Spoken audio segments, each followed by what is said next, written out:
जय हिंद। समझते हैं हम लोग कोरोना में जो म्यूटेशन के बाद ये डबल म्यूटेंट या फिर जो डेल्टा वेरिएंट है जिसने सेकेंड वेव में इतनी भयानक तबाही मचाई, ये क्या चीज़ है और थर्ड वेव कब तक आ जाएगा, और एक जो नया वेरिएंट सामने आ रहा है जिस पर वैक्सीन भी असरदार नहीं है, उस चीज़ के बारे में हम लोग समझते हैं।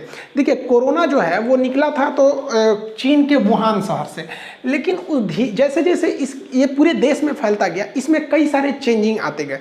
जैसे अगर आज से 200 साल पहले देखिएगा तो हम लोग के जो परदादा वगैरह थे उनका कई सारे ऐसे वंश बढ़ते गए, तो उसी में हम लोग के कई सारे पटीदार बन गए, जिसको हम लोग गोतिया बोलते हैं, लोग रिश्तेदार होते गए। तो सब एक दूसरे से हल्का हल्का मैच होते हैं, जैसे मतलब हल्का हल्का ही मैच करते हैं। उसी तरह वायरस में भी होता है, जितने ज़्यादा इनकी संख्या करोड़ों में जाएगी, थोड़ा थोड़ा चेंजिंग आते रहेगा। तो हम लोग के पास अभी कई टाइप के कोरोना आ गए हैं। तो इन कोरोना के चेंजिंग को हम लोग कहते हैं म्यूटेशन या अलग अलग वेरिएंट कहते हैं। जब शुरुआत हुआ था तो उसे केवल सिंगल कोरोना कहा गया था, वुहान से जो आया था चाइना के, अभी तो पूरी दुनिया में पहुंच गया। अब कोई भी कोरोना जो है जब एक से दूसरा बनता है तो जिसे हम रेप्लिकेशन कहते हैं, तो वहाँ पर उसमें कई सारे प्रोटीन्स वगैरह होते हैं कोरोना के जो जेनेटिक मटेरियल है। तो उसमें जब एक से दूसरा बनता है तो जरूरी नहीं कि 100% सेम मॉडल का ही बनेगा, उसमें कुछ ना कुछ हल्का फुल्का चेंजिंग आ जाती है जिसे म्यूटेशन कहते हैं। जैसे देखिए, ये सारे के सारे कोरोना ही हैं सब, लेकिन अलग अलग डिजाइन के हो जाते हैं सब। हम आपसे एक सिंपली जैसे बताते हैं कि हम कुछ भी लिखते हैं, जैसे मान के चलिए हम यहाँ साइन ऐसा करते हैं तो एक हो गया ये, अगर हम दोबारा अगर करेंगे तो हल्का सा चेंजिंग आ जाएगा। तो ऐसे करते जाएंगे तो हल्का हल्का चेंजिंग आते जाता है, यहाँ पे कहीं पे भी जाएंगे तो हल्का सा चेंजिंग आते जाएगा। तो इसी को कहते हैं म्यूटेशन। लेकिन कभी कभी क्या होता है कि कुछ चेंजिंग बिल्कुल अलग हो जाती है, तो उससे खतरा अलग हो जाता है। तो वैसे ही कोरोना करोड़ों की संख्या में, तो कुछ ऐसे चेंज है जो हमको खतरा नहीं पहुंचाते, लेकिन कुछ ऐसे भी चेंजेज आए हैं जो हमें खतरा पहुंचा देते हैं, तो जो कंसर्न का विषय बन जाता है। तो ऐसे ही कोरोना में से लाखों वेरिएंट निकले, उसके कई वेरिएंट निकले हैं।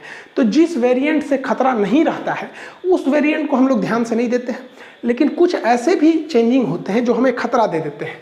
जैसे एक था B117, ये ब्रिटेन में पाया गया। एक था B1351, ये साउथ अफ्रीका में। P1 ब्राज़ील में। ऐसे इंडिया में B16172 ऐसे इंडिया में पाया गया। अब ये जो B1 P1 ये सब देख रहे हैं, ये जेनेटिक कोड होता है, इसकी एक अलग ब्रांच ही है। काफ़ी जटिल ये चीज़ होता है, जेनेटिक कोड को डिसाइड करना, उस हिसाब से ये नाम दिया जाता है। लेकिन यहाँ एक समस्या हो गया, किसी को ये नाम बोलने में बड़ा दिक्कत होता था। अब B117 बोलने से अच्छा वो कहता था कि ब्रिटेन वाला कोरोना है ये। अब भारत वाला क्या B16172, अब ये बोलने से ज़्यादा था, वो कहता था इंडियन कोरोना है। भाई भारत वाला वेरिएंट है, ब्राज़ील वाला। अब इन देशों को हो गया ऐतराज। अब हम लोग सारे लोग, इसमें भारत भी था, चले गए WHO के पास। WHO के जो चीफ है टेड्रोस, इन्होंने पास शिकायत किया गया कि भैया जो चीन से कोरोना निकला था वो तो सिंगल एक था, स्टार्टिंग था, तो उसके वेरिएंट नहीं थे, इसलिए उसे सिंपल कोरोना कहा गया, बट उसका भी जेनेटिक नाम था G614। तो इसे लोगों ने कहा G614, या तो कह दिया कोरोना। लेकिन जब कोरोना के वेरिएंट आए तो यहाँ पे देखिएगा, इसमें चाइना का नाम नहीं लिया गया कहीं पे भी, उसे वुहान कोरोना या चाइना कोरोना नहीं कहा गया, लेकिन ये ब्रिटेन वाला कोरोना, ब्राज़ील वाला, ऐसा क्यों हो गया? तो इन्होंने एक रास्ता निकाला, कहा कि देखिए जो साइंटिफिक नेम है वो तो वही रहेगा B117, और एक्चुअली ये पाया गया था ब्रिटेन में, UK में। तो लोगों को ये साइंटिफिक नाम बोलने से सहूलियत लगती थी, वो UK बोल देते थे। वैसे ही भारत में पाया गया जो B16172, अब इसको कोई इतना बोलेगा भारत वाला कोरोना, वो सीधा बोल देता था इंडियन वेरिएंट।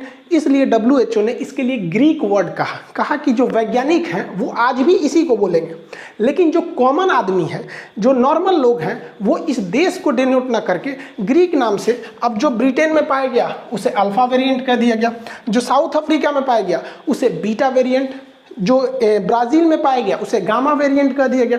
उसी तरह इंडिया में दो वेरिएंट पाए गए थे, हल्का सा चेंजिंग था।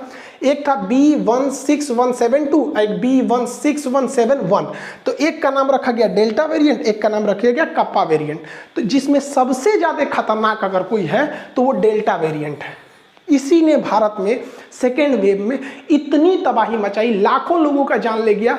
ये इतना खतरनाक है कि ये युवाओं तक को नहीं छोड़ा। और एक्चुअली ये आया हम लोग के यहाँ अप्रैल मई में, और बूढ़े लोग इसमें उतना संक्रमित नहीं हुए क्योंकि उन लोगों को एटलीस्ट एक डोज वैक्सीन की लग गई थी।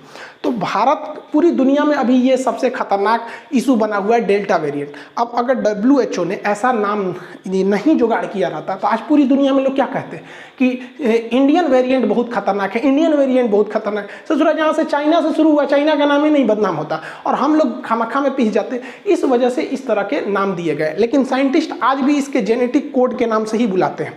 लेकिन जो परंपरा थी देश के ओरिजिन जहाँ से इसकी पहली शुरुआत हुई थी, अब उसे खत्म कर दिया गया। भारत में 2 वेरिएंट थे, एक था आपका डेल्टा वेरिएंट जो भयानक तबाही मचाया है, एक कप्पा वेरिएंट, ये उतना तबाही नहीं मचाया। लेकिन अभी भारत में जीनोम सीक्वेंसिंग में एक और वेरिएंट पाया गया जिसका नाम है डेल्टा प्लस वेरिएंट। अब ये डेल्टा प्लस वेरिएंट इतना खतरनाक, एक तो डेल्टा खतरनाक है, उस पर से डेल्टा प्लस वेरिएंट पर देखा गया है कि वैक्सीन काम नहीं कर पाती है। इसलिए लोगों को जरूरी है कि वो अभी से ज़्यादा वैक्सीन ले सके ताकि वो लोग कोरोना के अलग वेरिएंट से तो कम बच सके। अगर वैक्सीन नहीं लेगा कोई, और सपोज कीजिए कि उसे कोई नॉर्मल सा ही कोरोना हुआ जिसमें बीटा टाइप का ही हो गया, ये नॉर्मल ही, ऐसा नहीं है कि ये केवल और केवल अफ्रीका में ही पाया जाएगा, हर जगह पाया जाता है, लेकिन ओरिजिन हुआ इसलिए कहते हैं। तो मान के चलिए कोई बीटा से संक्रमित हो गया, अब वो थोड़ा सा सीरियस है, हॉस्पिटल जाएगा तो बच जाएगा। और अगर उसे हॉस्पिटल लेके गया और हॉस्पिटल में कोई डेल्टा प्लस वाला मिल गया, डेल्टा वाला भी मिला तो कोई दिक्कत नहीं, डेल्टा प्लस वाला मिल गया तो सोच रहा उसको ईओ दे देगा। अब वो सोच रहे ये इस सब से तो आदमी बचा सकता है। डेल्टा प्लस वेरिएंट जो है वो काफ़ी ज़्यादा खतरनाक है, इसलिए अभी वैक्सीन लेके रेडी रखिए लोग, ताकि बीमार उमार पड़े तो घरे ही ठीक हो सके। हॉस्पिटल में ज़्यादा दौड़ने की ज़रूरत नहीं है, वरना वहाँ अपने ही लोड ज़्यादा है। तो ये एक खतरनाक स्थिति भारत के सामने आती दिख रही है। हालांकि वैज्ञानिकों ने कहा है कि इसकी संख्या बहुत कम देखी गई है, लेकिन देखिए कोरोना शुरुआत में भी तो कम ही देखा गया था। डेल्टा वेरिएंट को भी नवंबर दिसंबर में ही गवर्नमेंट को बोल दिए थे साइंटिस्ट सबकी एक ऐसा वेरिएंट है, लेकिन आके तबाही तो मचा ही दिया। थर्ड वेव में ऐसा हो सकता है कि डेल्टा प्लस वेरिएंट को देखा जाएगा, क्योंकि अगर आप पुराना ग्राफ को देखेंगे तो जो पिछले साल यानी 2020 में जो कोरोना आया था उसका जो ग्राफ उठा था, फिर अचानक डाउन हुआ, फिर इस तरह से जो अभी का चल रहा है, तो पिछले साल 11 सितंबर 2020 को पीक आया था और उस समय 97,654 यानी लगभग 98,000 मरीज मिले थे। उसके बाद ये पीक डाउन हो गया दिसंबर के महीने में। उसके बाद हमें 3 महीने की टाइम मिली, जनवरी, फरवरी और मार्च। 3 महीने के बाद अगले चौथे महीने से सेकेंड वेव चालू हो गया, यानी अप्रैल से सेकेंड वेव ये चालू हो गया जो अभी हम लोग झेल रहे हैं। सेकेंड वेव का जो पीक है वो 6 मई को देखा गया था। उस समय हमारे यहाँ 4,14,000 केस देखे गए थे। सेकेंड वेव जो अभी चल रहा है, ये सेकेंड वेव जो है वो जुलाई में डाउन हो जाएगा, पूरी तरह से ही डाउन हो जाएगा। लेकिन हमें फर्स्ट वेव से अगर हम सीखेंगे तो फर्स्ट वेव भी हमें केवल 3 महीने का मोहलत दिया था, तो हो सके उसी पैटर्न के हिसाब से सेकेंड वेव भी हमें 3 महीने का मोहलत दे। यानी ये जुलाई में डाउन होगा, अगस्त, सितंबर, अक्टूबर 3 महीना डाउन होगा और अक्टूबर लास्ट यानी नवंबर से थर्ड वेव भी आना चालू हो जाएगा। और कई देशों में थर्ड वेव, फोर्थ वेव भी आ चुके हैं, तो ऐसा नहीं कह सकते कि भारत में थर्ड वेव नहीं आएगा, लेकिन समझते हैं कि थर्ड वेव का कितना ज़्यादा खतरा रहेगा। तो अक्टूबर से नवंबर के बीच में थर्ड वेव आएगा, बट उस समय घबराने की ज़रूरत नहीं पड़ेगी, क्योंकि उस समय तक हॉस्पिटल्स में काफ़ी बेड अवेलेबल रहेंगे, क्योंकि हम लोगों ने काफ़ी हद तक सीखा है। सेकेंड वेव ने काफ़ी हद तक ऑक्सीजन की उस तरह से किल्लत नहीं आएगी, क्योंकि हम लोगों ने एक ऑक्सीजन का चेन अभी से बना के सीख लिया है। दवाओं की जो कालाबाजारी हो रही थी, जिसमें सबसे ज़्यादा रेमडेसिविर की ये जो ब्लैकमेल हुआ था, उसको ब्लैक में बेचा गया था रेमडेसिविर को, ये सब चीज़ें थोड़ी हद तक हमारे कंट्रोल में आ जाएगी। और वैक्सीनेशन प्रोग्राम से बहुत फ़ायदा होगा, क्योंकि बहुत हद तक गवर्नमेंट का भी कहना है कि हम लोग नवंबर के महीने तक लगभग 70 करोड़ लोग तक को वैक्सीनेट कर दिया जाएगा, और वो हो भी जाएगा नवंबर के महीने तक में वैक्सीनेशन। दूसरा, अगर और भी देखेंगे, अगर 100 साल पहले जाइएगा तो जो स्पेनिश फ्लू आया था, स्पेनिश फ्लू में भी 3 वेव आए थे, और हम अप्रैल में भी बताए थे आपको एक वीडियो में कि किसी भी पेंडेमिक या महामारी का जो सेकेंड वेव होता है वही खतरनाक होता है। तो फर्स्ट वेव हम लोग झेल ले गए, मैक्सिमम 97,000 केस गया। सेकेंड वेव से भी हम लोग बहुत जल्दी उबर चुके हैं, और बहुत थोड़ा 1 महीने में ये पूरी तरह डाउन हो जाएगा। और थर्ड वेव, तो स्पेनिश फ्लू का भी सेकेंड वेव सबसे खतरनाक था। फर्स्ट वेव से खतरनाक था सेकेंड वेव, सबसे कमजोर होता है थर्ड वेव। अब तक के जो इतिहास से हमें जानकारी है, जो सीखे हैं, तो उस हिसाब से भारत में भी थर्ड वेव से काफ़ी हद तक हम लोग को सुरक्षित रह सकते हैं। अब वैक्सीन का कहना है कि भाई बहुत कम वैक्सीन की शॉर्टेज वगैरह भी है, तो देखिए ये बात हकीकत है कि वैक्सीन की शॉर्टेज है, लेकिन स्पुतनिक वैक्सीन बनाने के लिए 6 कंपनियों ने करार कर लिया था मई के महीने में ही, तो उनका प्रोडक्शन चालू हो जाएगा यहाँ जुलाई से।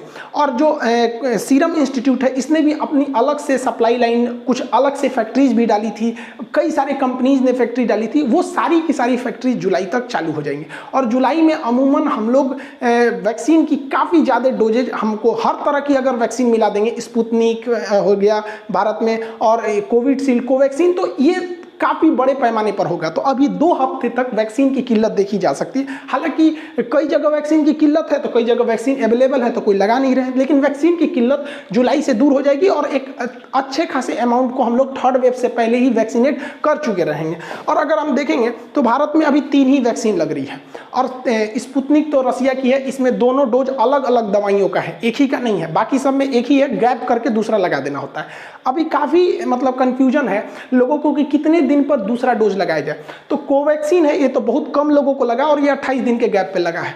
स्पुतनिक है, 21 दिन के गैप पे लगेगी। लेकिन कोविशील्ड को लेके अभी भी विवाद है, क्योंकि शुरुआत में सरकार ने कहा था 28 दिन, फिर कहा 42 दिन, फिर कहा 56 दिन।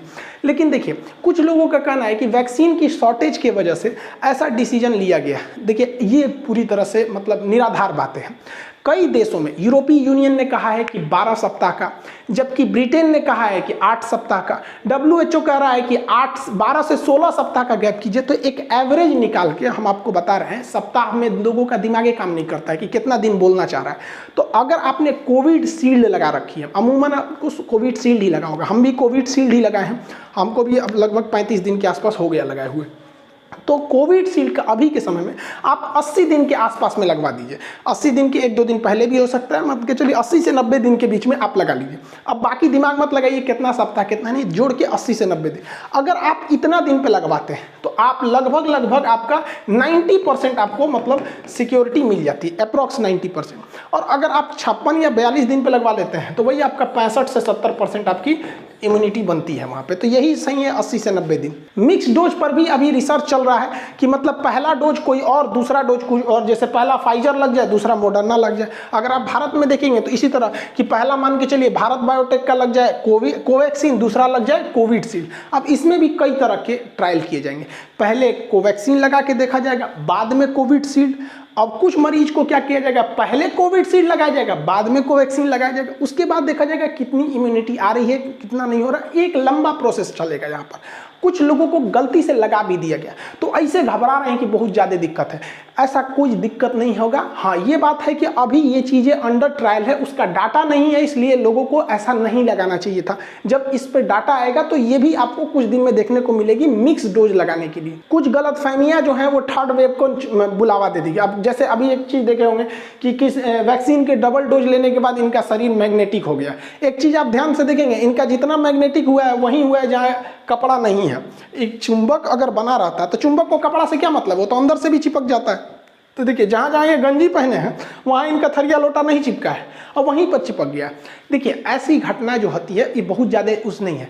हमारा शरीर में जो ब्लड दौड़ रहा होता है तो इलेक्ट्रॉन जो होते हैं उनके मूवमेंट से इलेक्ट्रिसिटी की जनरेशन होने लगता है, और जहाँ इलेक्ट्रिक रहेगा वहाँ मैग्नेट भी रहेगा। हमारी खुद की बॉडी लगभग 2 वोल्ट का करंट खुद दे देती है। 12 वोल्ट देती तो झटका मारते, और वो गाना है ना, लगे 440 वोल्ट छूने से तेरे, तो 440 वोल्ट नहीं देता है, 2 वोल्ट तो दे ही देता है। जो बैटरी भुकभुकवा होती है ना घड़ी वाली, आप अगर दोनों नसों पे रखेंगे ना तो उसको वो सप्लाई देता है। हमारी खुद की बॉडी उतना दे देती है। तो ये वैक्सीन की वजह से ऐसा नहीं हुआ है। कुछ लोगों का कहना है कि वैक्सीन 2 साल लगाने के 2 साल बाद लोग मर जाएंगे, और इसमें नोबेल पुरस्कार विजेता की कुछ लोग कह दिए कि उन्होंने ये कहा है। ऐसा नहीं है, किसी के भी आधे बयान को दिखा के लोग फेमस हो जाते हैं। किसी ने कुछ बोला तो शुरुआत का कुछ काट दो, लास्ट का कुछ काट दो, अब बस वही दिखाओ जिससे फायदा हो जाएगा। उस बेचारा वैज्ञानिक बदनाम हो जाएगा। यूट्यूब पे क्या है कि जितना वीडियो बनेगा उतना लोग कमा लेते हैं। तो इस वजह से आप बताइए, वैक्सीन लगे अभी 2 साल हुआ नहीं, किस बकलोल ने अभी रिसर्च कर लिया कि 2 साल आगे क्या होने वाला है। यानी करोड़ों लोगों की जो वैक्सीन लगी है वो बैल हैं लोग यहाँ पर। कुछ लोग का कहना है कि वैक्सीन अगर इतना ही असरदार है तो डॉक्टर्स क्यों मारे गए, जिसमें हमारे सबसे मतलब के अग्रवाल जी, ये तो बहुत बेहतरीन डॉक्टर थे। तो देखिए, डॉक्टर्स के साथ 2 गड़बड़ी हो गई। पहला कि इन्हें जो वैक्सीन दिया गया वो 28 दिन के गैप पर दे दिया गया। बाद में पता चला कि 28 दिन पर देने पर महज 56% हमको इम्यूनिटी मिलती है, लेकिन अगर वही गैप को बढ़ा दिया जाता तो 90% सिक्योर हो जाते। तो पहले तो रिसर्च में ही डॉक्टर्स को हम लोगों ने जल्दबाजी में लगा दिया, पहला।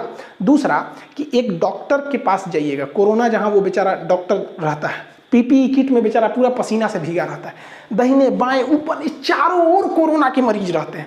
तो एक डॉक्टर की तुलना आप अपने से मत कीजिए, आप में और डॉक्टर में बहुत का अंतर हो जाता है। आपको अगर पता चल जाएगा ना इस गली में कोरोना का मरीज है तो आप वो गली छोड़ देते हैं, और डॉक्टर बेचारा इधर हाथ रखेगा तो मरीज इधर। तो डॉक्टर से प्लीज अपनी तुलना मत कीजिए, ये उनका एक तरह का अपमान होगा। वो इस दौर में भी बेचारे कितने डॉक्टरों ने जान गंवा दिया, उस पर कुछ लोग मजाक बना रहे हैं उनका, ये गलत बात है। एक और अफवाह फैला है कि नपुंसक हो जाते हैं, एकदम ये मिथ है, एकदम गलत बात है। ऐसा कोई नपुंसकता नहीं हो जाती है भैया, ये नपुंसकता से इसको कोई लेना देना नहीं है। बहुत सी जगहों पे अफवाह फैला रहता है, ऐसा अफवाह पाकिस्तान में आपको बहुत ज़्यादा देखने को मिलेगा पोलियो के ड्रॉप पर। वहाँ पोलियो जो पिलाने जाता है ना, बताइए कितना तकलीफ भरी जिंदगी हो जाती है। भारत ने तो 2014 से ही पोलियो को मुक्त कर दिया गया, भारत से पोलियो ड्रॉप्स के माध्यम से। अब बताइए पाकिस्तान में आज भी पोलियो है, और आपको जानकर ताज्जुब होगा कि जब पाकिस्तान में कोई पोलियो ड्रॉप पिलाने जाता है ना, तो उसके साथ कमांडो जाते हैं AK-47 लेके, कि कोई बेचारे डॉक्टर नर्स को मार मत दे वहाँ पर, इतनी खतरनाक होता। अभी कुछ 10-15 दिन पहले कि जो सेफ्टी गार्ड थे, जो कोरोना मतलब जो पोलियो ड्रॉप पिलाने वालों की सुरक्षा दे रहे थे, वो लोग घर जा रहे थे, उन लोग को मार दिया वहाँ के लोगों ने। तो बताइए ये सब अफवाह हैं। ऐसे अनपढ़ों के चक्कर में रहेंगे ना तो पूरी तरह बर्बाद हो जाएंगे। ये सालों का कहना है कि अगर 2 बूंद पिलाइएगा तो 2 गो बच्चा होगा। तो भैया इससे अच्छी बात क्या हो सकती है, हम 2 हमारे 2 यहाँ पर। अब भारत में न जाने कितने लोगों को पोलियो का ड्रॉप पिलाया गया। हम लोग भी बचपन में पिए हैं, हम लोग को तो बड़े भी हो जाते ना, 7-8 साल के हो जाते तो घर वाले भेजते थे, जा P low P low P low, खट्टा खट्टा लगता था, पियो पियो, आदमी मुंह बनाता था। तो हमारे कुछ दोस्तों में जिनकी शादी होगी उनके अमूमन 2-3 बच्चे हैं। अब भाई वो 2-3 पे ही स्टॉप किए, उन लोग पढ़े लिखे हैं। अब ऐसा थोड़ी है कि उनका आगे नहीं हो सकता है। तो ये अफवाहें, इन पे ध्यान नहीं देना चाहिए। पाकिस्तान की एक महिला का ये वीडियो वायरल हो रहा है, जिसके अंदर वो अपने बच्चे को पोलियो की दवाई पिलाने के लिए लगातार मना कर रही है। मेरी औलाद है, मैं पिलाऊं नहीं पिलाऊं, मेरी औलाद कैंसर से मरे, पोलियो से मरे, टीबी से मरे, मैं जिम्मेदार हूँ, हुकूमत नहीं है। पोलियो के कतरे नहीं पिलवाऊंगी, नहीं पिलवाऊंगी। गली पूरा पाकिस्तान पिलवाए, जरदारी पिए, नवाज शरीफ पिए, अल्ताफ हुसैन पिए, बेनजीर को जिंदा करके पिलवा दो। मैं नहीं पिलवाऊंगी, नहीं पिलवाऊंगी, नहीं पिलवाऊंगी। ओसामा बिन लादेन को पकड़ने के लिए अमेरिका ने एक चाल चला था कि ओसामा का कैसे भी DNA पता चल जाए कि ये एबटाबाद में छुपा है। इसलिए वो हेपेटाइटिस के जांच के बहाने वो वहां का DNA चेक करना चाहता था, जिसमें वो कामयाब हो गया। तो पाकिस्तान के लोगों का कहना है कि अगर आप कोरोना की वैक्सीन लेंगे तो अमेरिका आपके दिमाग को हैक कर लेगा। मतलब अमेरिका को दिमाग की कमी है, जो इन पाकिस्तानियों की दिमाग को हैक करेगा। उनको बम बनाने के सिवा कुछ आता ही नहीं है, उनको कौन हैक करने वाला है। और कंसर्न ये है कि अगर पाकिस्तान से कोरोना खत्म नहीं हुआ तो इजीली भारत में आ जाएगा। और भारत की जनसंख्या और घनत्व इतना ज़्यादा है और क्राउड इतना ज़्यादा है जिसका कोई हद नहीं, बहुत इजीली फैल जाएगा। तो हमको कोई मतलब नहीं है ससुरे तुम मर जाओ, तुम लोग के यहाँ कुछ भी हो जाए, बट ये मतलब बहुत तेजी से ट्रांसमिट हो जाता है इधर उधर।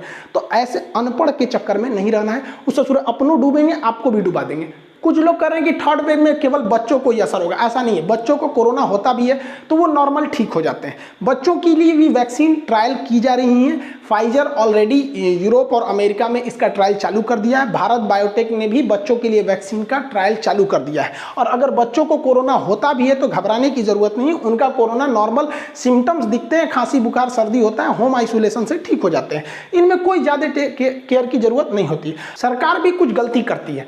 गवर्नमेंट जब लॉकडाउन खोलती है ना तो उसको समाज का ज़्यादा आइडिया रख के नहीं करती, इस तरह से लोग भीड़ लगा देते हैं। गवर्नमेंट को भी लॉकडाउन में जो ढील देनी चाहिए वो दोपहर के कड़ाके की धूप में देनी चाहिए। एकदम कड़कड़ा के धूप हो, 12 से 3 के बीच में दे दीजिए। अच्छा 12 से 3 बजे दोपहर में इतना गर्मी रहता है कि मजबूरी में वही लोग निकलेंगे बाहर जिनको बहुत ज़्यादा जरूरत है। अब लड़की सब तो निकल पे नहीं करेगी, ओ माय गॉड हम काले हो जाएंगे, मत जाओ। तो गवर्नमेंट कहती है सवेरे 7 बजे से शाम 7 बजे, तो सोच रहा 7 बजे इतना भयानक भीड़ लगा देते हैं, क्या जरूरत है।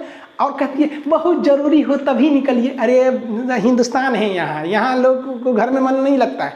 12 से 3 खोलिए और मत कहिए जिसको निकलना निकलो, कोनो धूप में ना निकलने वाला है वहाँ। हम तो कहते हैं कि सोचो जिस गांव में वैक्सीनेशन नहीं हुआ हो, या जिस गांव के लोग मना कर रहे हैं ना कि इस गांव में वैक्सीन नहीं लगेगा या वहाँ पर वैक्सीन कम लगा हुआ है, वहाँ का बिजली काट दो। सोचो जब गर्मी में सुतो वहाँ पर, तब समझ में।